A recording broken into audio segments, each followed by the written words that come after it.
ओम श्री गणेशाय नमः। ओम श्री परमात्मने नमः। श्रीमद् भगवद गीता प्रथम अध्याय।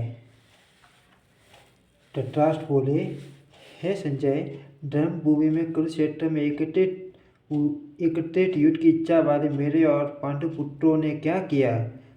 संजय बोले, उस समय राजा दुर्योधन ने व्यू रचना युक्त पांडवों की सेना को देखकर और द्रोणाचार्य के पास जाकर यह वचन कहा, हे आचार्य, आपके बुद्धिमान शिष्य द्रुपद पुत्र दुष्ट मयून द्वारा व्यू आकार खड़ी की हुई पांडु पुत्रों की बड़ी भारी सेना को देखिए।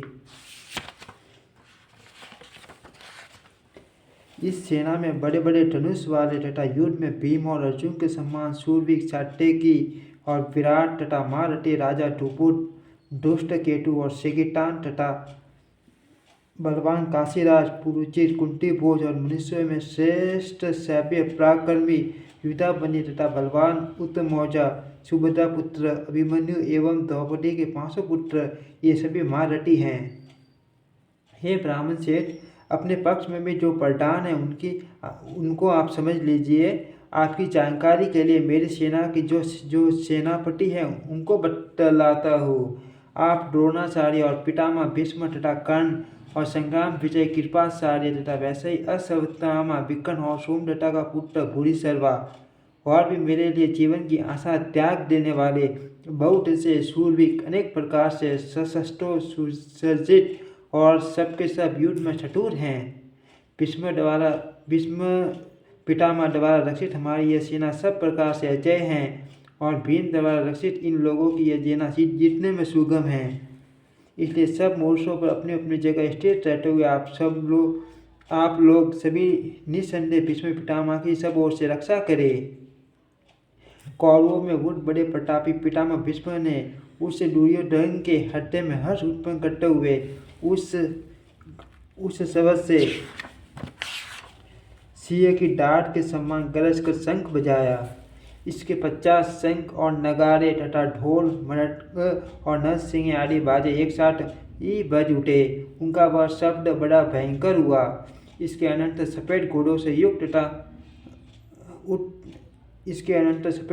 युक्त उत्तम रथ में बैठे हुए श्री कृष्ण महाराज और अर्जुन ने भी अलौकिक शंख बजाए। श्री कृष्ण महाराज ने प्रांजन्य नामक, अर्जुन ने देवत नामक और भयानक क्रम वाले भीमसेन ने पौंड्र नामक महाशंख बजाया।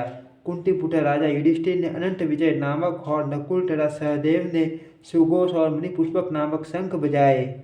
श्रेष्ठ धनुष वाले काशीराज और महारथी शिखंडी एवं दृष्टद्युम्न तथा राजा विराट और अजय सात्यकी तथा राजा द्रुपद एवं द्रौपदी के 500 पुत्र और बड़ी भुजा वाले सुभद्रा पुत्र अभिमन्यु, इन सभी ने हे राजन सब ओर से अलग अलग शंख बजाए और उन भयानक शब्द ने आकाश और पृथ्वी को भी गुंजाते हुए धृतराष्ट्र के अर्थात आपके पक्ष वालों के हृदय विदीर्ण कर दिए। अर्जुन ने कहा, हे राजन, इसके बाद कभी अर्जुन मूर्छा बांध कर डटे हुए धृतराष्ट्र समदेव को देखकर उस समय शस्त्र चलने की तैयारी के समय धनुष उठाकर श्री कृष्ण महाराज से यह वचन कहा, हे असयुत, मेरे रथ को दोनों सेनाओं के बीच में खड़ा कीजिए और जब तक कि मैं युद्ध क्षेत्र में डटे हुए युद्ध के अभिलाषी इन विपक्षी योद्धाओं को भली प्रकार देख लूँ कि इस युद्ध व्यापार में मुझे किन किन के साथ युद्ध करना योग्य है, तब तक उसे खड़ा रखिए। दुर्बुद्धि दुर्योधन का युद्ध में हित चाहने वाले जो ये राजा लोग इस सेना में आए हैं, इन युद्ध करने वालों को मैं देखूंगा। संजय बोले, हे धृतराष्ट्र, अर्जुन द्वारा इस प्रकार कहे हुए महाराज श्री कृष्णचंद्र ने दोनों सेनाओं के बीच में और भीष्म और द्रोणाचार्य के सामने तथा संपूर्ण राजाओं के सामने उत्तम रथ को खड़ा करके इस प्रकार कहा कि हे पार्थ, युद्ध के लिए जुटे हुए इन कौरवों को देख। इसके बाद प्रताप पुत्र अर्जुन ने उन दोनों ही सेनाओं में स्थित ताओ, चाचों को, डाडों, परदादों को, गुरुओं को, मामाओं को, भाइयों को, पुत्रों को, पौत्रों को तथा मित्रों को, ससुरों को और सूदों को भी देखा। देखा। उन उपस्थित संपूर्ण बंधुओं को देखकर वे कुंती पुत्र अर्जुन अत्यंत करुणा से युक्त होकर शोक करते हुए ये वचन बोले। अर्जुन बोले, हे कृष्ण, युद्ध क्षेत्र में डटे हुए युद्ध के अभिलाषी इस सब जन समुदाय को देखकर मेरे अंग शिथिल हुए जा रहे हैं और मुख सूखा जा रहा है तथा मेरे शरीर में कंप एवं रोमांच हो रहा है। हाथ से कांटी धनुष गिर रहा है और तपसा भी बहुत चल रही है तथा मेरा मन परमित सा हो रहा है। इसलिए मैं खड़ा रहने को भी समर्थ नहीं हुए। हे केशव, मैं लक्षणों को भी विपरीत ही देख रहा हूँ तथा युद्ध में सर्वजन समुदाय को मारकर कल्याण भी नहीं देखता। हे अर्जुन, मैं न तो विजय चाहता हूँ और न राज्य तथा सुखों कोई। हे कृष्ण, मैं न तो विजय चाहता हूँ और न राज्य तथा सुखों कोई। हे गोविंद, हमें ऐसे राज्य से क्या प्रयोजन अथवा ऐसे भोगों से और जीवन से भी क्या लाभ। हमें जिनके लिए राज्य भोग और सुखादि अभिष्ट हैं वे ये सब धन और जीवन की आशा को त्याग कर युद्ध में खड़े हैं। गुरुजन, ताऊ, चाचे, लड़के और उसी प्रकार दादे, मामे, ससुर, पौत्र, चाले और तथा और भी संबंधी लोग। हे मनुष्य, मुझे मारने पर भी अथवा तीनों लोगों के राज्य के लिए भी मैं इन सबको मारना नहीं चाहता। फिर पृथ्वी के लिए तो कहना ही क्या है। हे जनार्दन, धृतराष्ट्र के पुत्रों को मारकर हमें क्या प्रसन्नता होगी। इन आतताइयों को मारकर तो हमें पाप ही लगेगा। अतः हे माधव, अपने ही बांधव धृतराष्ट्र के पुत्रों को मारने के लिए हम योग्य नहीं है, क्योंकि अपने ही कुटुंब को मारकर हम कैसे सुखी होंगे। यदि भी लोभ से भ्रष्ट चित हुए ये लोग कुल के नाश से उत्पन्न दोष को और मित्रों से विरोध करने में पाप को नहीं देखते, तो भी है जनार्दन, कुल के नाश से उत्पन्न दोष को जानने वाले हम लोगों को इस पाप से हटने के लिए क्यों नहीं विचार करना चाहिए।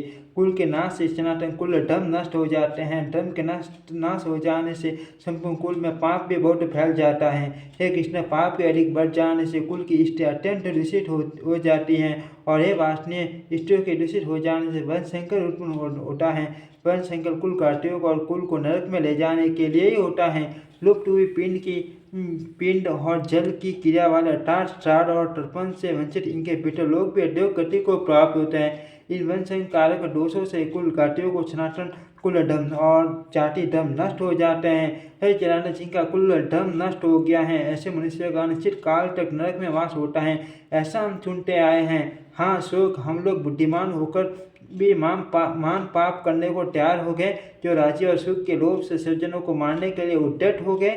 यदि मुझे शस्त्र रहित एवं सामना न करने वाले शस्त्र हाथ में लिए हुए धृतराष्ट्र के पुत्र रण में मार डाले तो वह मारना भी मेरे लिए अधिक कल्याणकारक होगा।